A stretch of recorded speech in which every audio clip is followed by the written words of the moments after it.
So sometimes I just look up random manga and then just read them without even looking at summaries or plot synopsises or synopses, whatever, or reviews or anything. Uh, and it's fun at times, but sometimes you get Arachnid. I want to express something, okay? This review is not going to go into like everything that happens in Arachnid or whatever. I'm just going to talk about some things that stood out to me and give my thoughts. If I was going to rate Arachnid before we get into it, I'm thinking like a 4 out of 10. Um, it's just not great. That's what I'll get into. So for the most part, it's like a basic battle, shonen kind of style, but just super edgy. Something you'll notice, in Naruto, when you see like 1010, for example, something that comes along is like, I'm explaining everything that's happening and giving you so much information that has pretty minimal relevance on the fight. That's Arachnid. Probably even to a greater degree. You'll just learn about random stuff. And I mean, I guess if you like learning about random bugs all the time, that's cool. I mean, sure, I guess. I don't think it's not interesting. It's just weird to have that in my shonen. Another big aspect of the battles is, everybody's planning 15 steps ahead. Basically every fight goes like this. A character gets beaten up, then they somehow have a new ability that counters that other person, and then vice versa, and it just keeps happening until eventually one of them wins. One of them eventually runs out of, like, trap cards to play. Um,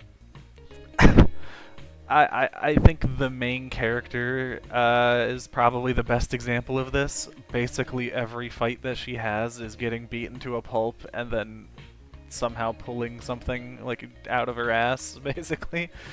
Not literally, hopefully. To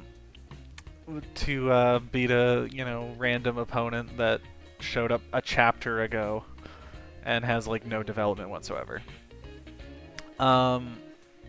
All of the fights are basically just that. It's not like, some sort of back and forth. It's kind of just like, ha! You fell for my trap card! And it's like, oh god, okay, yeah, alright. And then the other one's like, well, actually, my trap card traps your trap card. And it's like, oh god, can we just not? And almost every fight ends like that. It's just like nothing burgers going back and forth. Also, like, there's a weird element of most of them not really having like a loser. Like, someone will lose and you think they're dead and then they're not dead. It's like, oh, okay. It's just strange fights. It feels like if someone, like, it's like someone was trying to draw what a big-brained fight would be, but it ends up going to the extreme. It's like an exaggerated version. The main character, I mean, I guess if you want like DeviantArt work, here you go. Super edge. I don't really like. I mean, I guess like the beginning was kind of interesting. It's like really brutal, I guess, and like a horrible situation, and then they kind of have to like deal with it, I guess, in a way that most people wouldn't expect.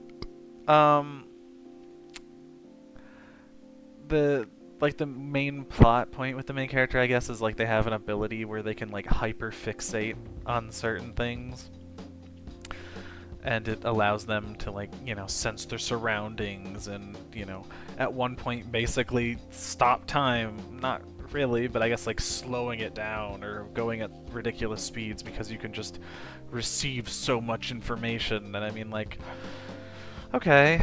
I mean, I don't think it stands out. I feel like it's relatively generic, but it's whatever. I don't hate it or anything. I think like the use of strings and things like that is, I mean, like the spider's thread and everything. That's kind of cool, I guess. But again, every battle just ends up being like the trap card fight, so it's not incredible. I mean, they look nice. I think the art's pretty good. Um, yeah, I mean, of course, there's like the mentor character that, he has done it all before and he's, jaded in the business and, spoiler alert, I guess. But, she kills him, like, almost right off the rip.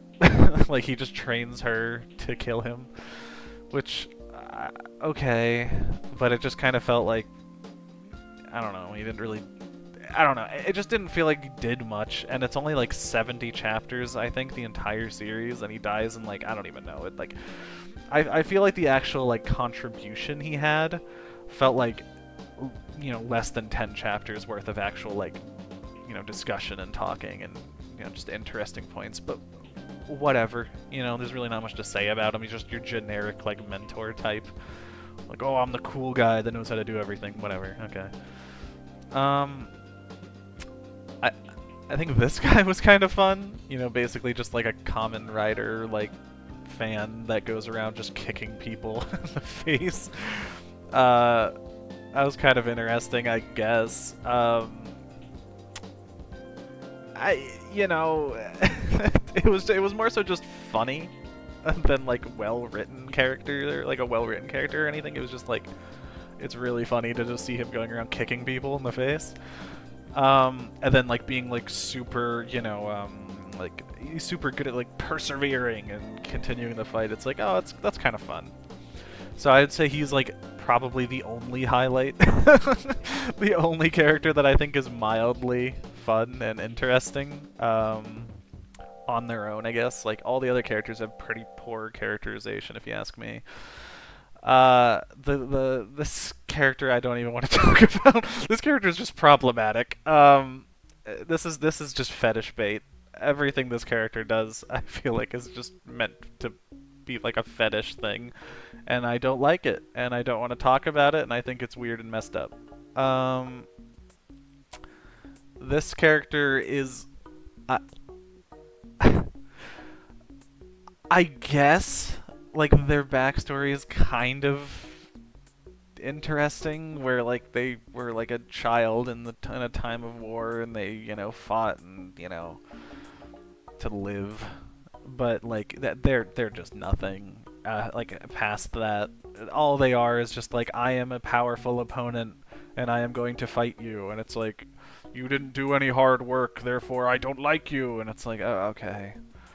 I feel like there's not very much depth to them. I mean, they just kind of show up and like I don't know. I just feel like with their like they had like basically no motivation other than just punching people, and if the people that they punch don't die, they want to be friends, and it's like why do you care so much about someone else's like someone else not having to do hard work if you just clearly are just a psychopathic crazy person that doesn't really care about anybody? It's like why does that matter to you so much? I don't know.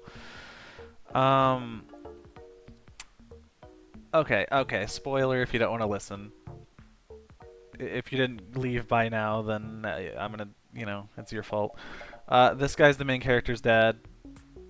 I thought it was kind of obvious throughout the series that he was probably going to be, at least in some way, connected to the main character. They kind of alluded to some interesting things, like he's being, like, mind controlled almost, in a way. But, like, not very well, and it kind of just shows up as a plot point, and then, doesn't really go anywhere that interesting to me, and he just pretty much instantly dies. I guess it's kind of it's kind of cool that he like blocks a bullet when he's like basically just already dead for his daughter. I guess it's like kind of showing like oh he did have some control at the end. It just but he was being mind controlled for the most part, so he couldn't say his truth. It's like okay, it's all right, I guess. Uh, this character sucked. If you think it's some big brain idea that this character was a bad character throughout the entire series, I feel like that's silly. No. It was really obvious that something was up with her. I'll admit I might not have guessed like she's the head. Maybe I kind of thought she was, but maybe you could say like, you know, maybe it was just something else. You know, there's some other secret, but uh, and also like I feel like she doesn't form that deep of a connection on the like on a real level with this like the main character. It just feels like they kind of pushed that. Like the author is just like, yes, this they have a connection. I don't care what you say, they do. So it's like, and you know, her whole death thing and everything. I feel like they were just trying to hit notes at that point. It wasn't really to make anything like actually well written. It was just to like hit beats. Yeah, it's just not interesting. I think it was trying to do something, but it was just mainly a vehicle to be edgy. If you're going to say anything about this series, it's that it's very, very edgy. That's the main thing to say about it. Um, you know, if there's anything else to say about it, you know, it's early on. It's kind of interesting. And you know, the whole bug fighters all coming in and just beating each other up. It's kind of fun to like just watch if you don't care about the story. Like just looking at it is fun, I guess. Another weird thing is like almost the entire plot takes place, I think, in like basically the span of a month, which I feel like is kind of insane. But whatever, you know, let's have like 400 fights in one school in the span of like a day or two.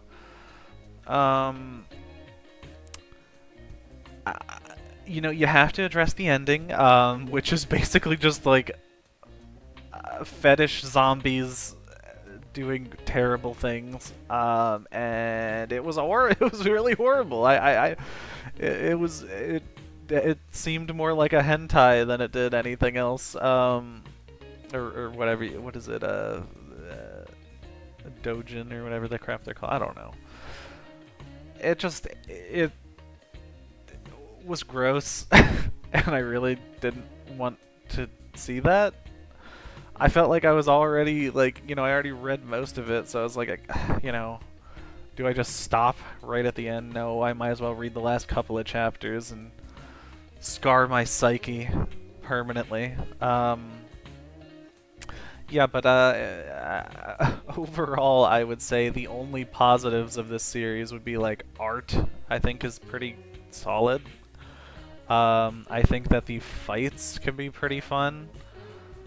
I I think they're fun in the sense of like they're funny, like it just here's my trap card, here's my trap card. They're just, I mean, they're kind of silly fun. I don't really think they're like cool in that sense, but they're fun. I think pretty much every character sucks. I don't really, except for the Common Rider guy. He's kind of fun. Other than that, though, I don't think any of them are good. It definitely has some problematic qualities in terms of like weird fetishism that I just, it's gross. Like, why? Why? Yeah, I mean, all I really have to say is like overall it's just not great. I would say if you want to see the most edgy thing ever and, you know, maybe you're like a DeviantArt artist, then you might like this, I guess. Otherwise, I mean, story's bad. You know, fights are basically just silly, and the art's decent. Again, 4 out of 10 is about as far as I'm willing to go with this series. I mean, and most of that is just art and silly fights.